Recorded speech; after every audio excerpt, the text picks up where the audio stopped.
नमस्कार किसान भाइयों। आज की वीडियो में हम जानेंगे धान में हम कल्ले कैसे बढ़ा सकते हैं। धान में कल्ले बढ़ाने का दो बहुत ही ज़बरदस्त फार्मूला आज की वीडियो के माध्यम से हम आपको देने वाले हैं। तो पूरा वीडियो देखिएगा, बहुत ही यूजफुल वीडियो आप सभी किसान साथियों के लिए होने वाली है। अगर आप चाहते हैं धान में आपको ज़्यादा पैदावार मिले तो धान में ज़्यादा कल्ले बढ़ाने पर आपको फोकस करना पड़ेगा। अब ऐसा भी नहीं कि आप समझ लीजिए कल्ले निकलने वाले हो तब उस पर ध्यान दें। आपको शुरुआती समय से ही ध्यान देना चाहिए। अभी से अगर आप ध्यान देंगे तो आपको ज़्यादा दिक्कत नहीं आएगी। आप आसानी से धान में अच्छे और ज़्यादा कल्ले खुद ही ले पाएंगे। कोई ऐसा तरीका मैं नहीं बताने वाला हूं जो काफ़ी मुश्किल हो, आप उसको ना कर पाएँ। बहुत ही आसान तरीका हम आपको बताने वाले हैं। तो चलिए ज़्यादा समय नहीं लेते हैं, वीडियो को स्टार्ट करते हैं। अगर आप सभी ने अभी तक SRJ फार्मिंग चैनल को सब्सक्राइब नहीं किया है, सबसे पहले किसान साथी चैनल को सब्सक्राइब करें। कोई भी सवाल या सुझाव हो नीचे कमेंट करें और वीडियो को लाइक भी करें। किसान साथियों, जो भी आपका सवाल हो नीचे कमेंट के माध्यम से अवश्य पूछिएगा, हम आपके सभी सवालों के जवाब अवश्य देंगे। तो चलिए जानते हैं धान में कल्ले बढ़ाने के दो ज़बरदस्त फार्मूले किसान साथियों कौन सी हैं। किसान साथियों, सबसे पहले तो आपको कुछ सावधानियां बरतनी होती है। उस सावधानियों के बारे में हम जान लेते हैं। सबसे पहले तो और सबसे बड़ी सावधानी आपको ये बरतनी होती है कि सब कुछ आपको समय से करना होता है। समय के बाद मतलब वही होता है ना कि हम कुछ करते भी हैं लेकिन उसका हमें फ़ायदा नहीं मिलता है। तो अर्थात समय से सारी चीज़ें आपको करनी है। सबसे पहले तो समय से नर्सरी डाल देनी है। अगर अभी तक आपने नर्सरी नहीं डाली है तो जल्द से जल्द आपको नर्सरी डाल देनी है। इसके बाद में नर्सरी वाले पौधे की रोपाई समय से कर देनी है। रोपाई का जो सही समय होता है, जब आपके नर्सरी वाले पौधे लगभग 21 से 25 दिन के आसपास के हो जाएं, तब आपको अपने फसल की रोपाई कर देनी चाहिए। समय से खादों का इस्तेमाल करना है। बहुत से लोग खादों के इस्तेमाल में बहुत सारी गलतियां कर देते हैं। बहुत से लोग ऐसा भी करते हैं कि रोपाई के 10-15 दिन के बाद खादों का इस्तेमाल करते हैं। तो यह वाली गलती भी आपको नहीं करनी है। रोपाई के बहुत ज़्यादा देर हो जाए तो 5 दिन से ज़्यादा समय मत लीजिएगा। इतने दिन के अंदर आपको खादों का इस्तेमाल धान की फसल में कर देना चाहिए। कोशिश करें रोपाई के समय ही खादों का इस्तेमाल कर दें। इसके साथ साथ सिंचाई पे भी आपको ध्यान देना है किसान साथियों। आपको जो पहला पानी आप लगाते हैं वही रोपाई के समय ही लगाते हैं, तो आपको 3 दिन तक खेत में पानी भर के रखना होता है। इसके बाद में आवश्यकता अनुसार सिंचाई करते रहिएगा। तो यहाँ पर जो हम तरीका, एक गलती आप और कर देते हैं किसान साथियों, सबसे बड़ी गलती यही होती है कि जब हम रोपाई के समय खादों का इस्तेमाल करते हैं तो वहाँ पर हम जिंक का भी इस्तेमाल कर देते हैं। तो ऐसा आपको नहीं करना है। रोपाई के समय आप फास्फोरस किसी न किसी रूप में देते होंगे, चाहे आप DAP डालें चाहे आप NPK भी बहुत तरह से आते हैं। 12 32 16 10 26 26 14 35 14 ऐसे भी तमाम से NPK आते हैं। तो जो भी आप डालते हो उसमें तो फास्फोरस होता ही होता है, या फिर आप SSP ही डालते हो किसान साथियों, तो आपको क्या करना है कि कभी भी जिंक का इस्तेमाल किसी भी फास्फोरस वाली खाद के साथ, यहाँ तक कि रोपाई के समय जिंक आप मत डालिएगा। रोपाई के 20 से 30 दिन के बाद आपको इसका इस्तेमाल करना चाहिए। जब भी आप DAP या फिर कोई भी फास्फोरस वाली खाद मिट्टी में डालें तो 20 दिन का अंतर देना चाहिए। 20 दिन के बाद ही आपको मिट्टी में जिंक का इस्तेमाल करना चाहिए। आप चाहें तो जिंक का स्प्रे कर सकते हैं, तो यह गलती नहीं करनी है। इसके साथ साथ यूरिया और पोटास, यहाँ पे भी आप गलती करते हैं।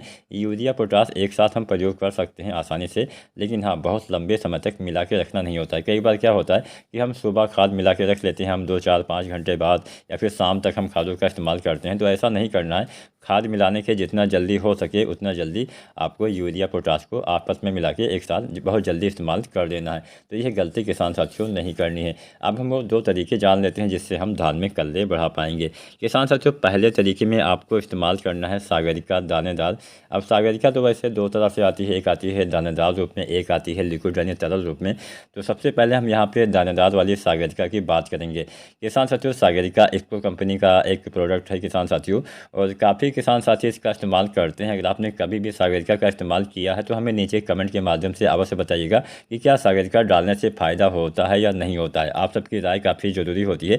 बहुत से किसान साथी बोलते हैं होता है, बहुत से किसान साथी हो सकता है उनको फ़ायदा ना मिलता हो।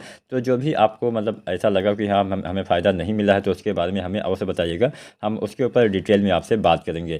तो किसान साथियों, सागरिका यहाँ पर ये कोई स्पॉन्सर्ड वीडियो नहीं है, मैं आपको बता दूँ। मैं अपनी मर्ज़ी से वीडियो बनाता हूँ और इस वीडियो को बनाने के लिए मुझे किसी भी कंपनी के द्वारा कोई भी पैसा नहीं दिया गया है। अगर आपको अच्छा लगे तो ही आप सागरिका का इस्तेमाल करें, अन्यथा कोई भी अन्य ग्रोथ प्रमोटर भी आप डाल सकते हैं। केवल सागरिका ही नहीं आती है, बायोवीटा आती है और अन्य तमाम तरह के जो ग्रोथ प्रमोटर है वो आते हैं। तो जो भी आपको अच्छा लगे उसका इस्तेमाल आप कर लीजिएगा। यहाँ पर हम बात सागरिका की ही करेंगे। किसान साथियों, सागरिका 2 तरह से आती है दानेदार रूप में।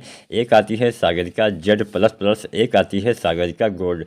दोनों में अगर हम अंतर के बारे में जानें तो बस एक बेसिक सा अंतर पाया जाता है। ये जो सागरिका Z++ होती है इसमें बहुत सारे माइक्रो न्यूट्रंस पाए जाते हैं, जबकि जो सागरिका गोल्ड होती है इसमें किसान साथियों ह्यूमिक एसिड और फ्लोरिक एसिड पाया जाता है। ह्यूमिक एसिड का मेन काम होता है जड़ों के विकास में सहायता करना। तो अगर आप चाहते हैं कि आपकी मिट्टी में अगर आपको लगता है कि हाँ माइक्रो न्यूट्रंस की कमी है तो आप सागरिका Z++ डालिएगा। अगर आपको लगता है कि आप अच्छे से कल्ले लेना चाहते हैं, अच्छे से फुटाव हो, तो आप सागरिका गोल्ड, हालांकि सागरिका Z++ डालने से भी अच्छे कल्ले आते हैं, लेकिन दोनों में बस एक ही अंतर होता है कि इसमें माइक्रो न्यूट्रंस ज़्यादा होते हैं, जबकि जो सागरिका गोल्ड होती है इसमें थोड़ा कम होते हैं, लेकिन इसमें ह्यूमिक एसिड और फ्लोरिक एसिड पाया जाता है। तो दोनों में से किसी एक का इस्तेमाल आपको करना है। आप चाहें तो आधी आधी मात्रा दोनों को भी डाल सकते हैं, ऐसा भी आप कर सकते हैं। जैसे 10 kg मात्रा डालना होता है तो आप चाहें तो 5 kg आप सागरिका Z++ डाल दीजिए, 5 kg आप सागरिका गोल्ड मिला के डाल दीजिए, या फिर आप कोई भी एक चीज़ 10 kg 8 से 10 kg आप डाल सकते हैं। इसका इस्तेमाल धान की रोपाई के समय करना होता है।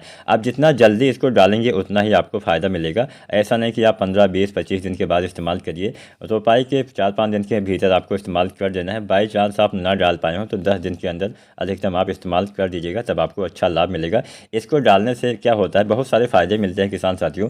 आपके पौधे में भोजन बनाने की क्षमता में विकास करता है, जड़ों के विकास में सहायता करता है, कल्ले के फुटाव में मदद करता है, पौधे को ज़्यादा भोजन बनाने की क्षमता विकसित करता है, जिससे पौधे अच्छी मात्रा में भोजन बना पाते हैं। जो भी आप खाद डालते होंगे, जैसे आपने सागरिका डाला तो सागरिका आपके पौधे में भोजन बनाने वाली क्षमता में विकास कर देगा। तो जो भी आप खाद डालते हैं उसका सही से उपयोग आपके पौधे कर पाते हैं, जिससे आपके पौधे का विकास तेज़ी से होता है। जब पौधे का विकास तेज़ी से होगा तो सब चीज़ों का विकास तेज़ी से होगा, जड़ों का विकास तेज़ी से होगा, कल्ले का फुटाव भी अच्छे से होता है। तो इसीलिए आपको सागरिका Z++ या फिर सागरिका गोल्ड 8 से 10 kg रोपाई के समय आपको इस्तेमाल करना चाहिए। तो पहला फार्मूला हो गया ये। अब दूसरे फार्मूले में हम 2-3 चीज़ों का इस्तेमाल करेंगे। किसान साथियों, अगर आप सागरिका लिक्विड डालना चाहते हैं तो उसका भी इस्तेमाल आप कर सकते हैं।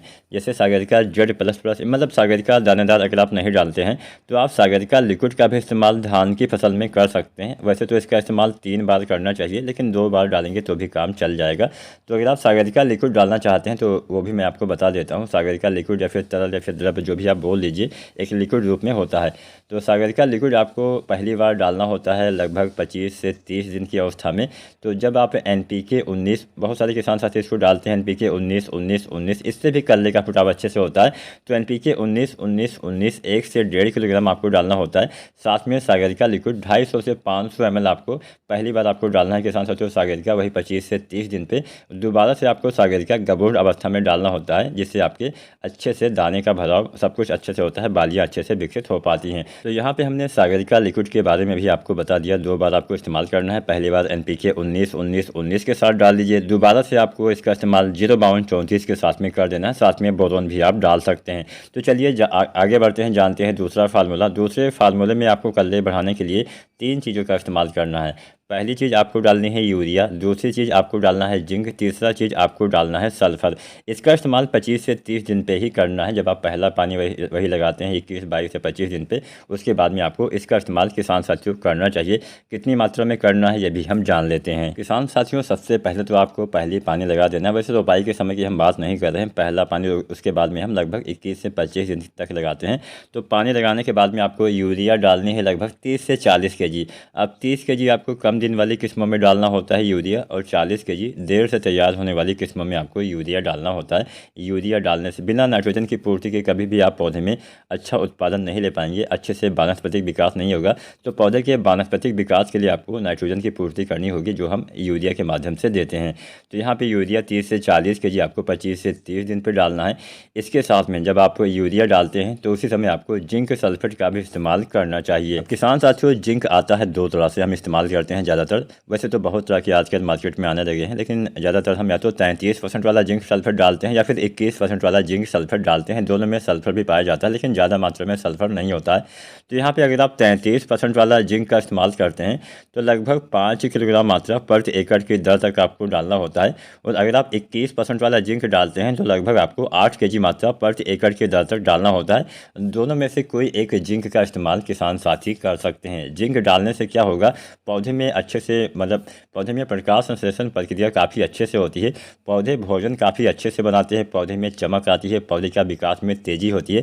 कई बार जिंक की कमी की वजह से भी पौधे का विकास रुक जाता है, अच्छे कल्ले नहीं आ पाते हैं। तो जिंक का इस्तेमाल खासकर धान की फसल में अवश्य आपको करना चाहिए। तो दूसरी चीज़ आपको जिंक डालना है। तीसरी चीज़ आपको डालना है सल्फर।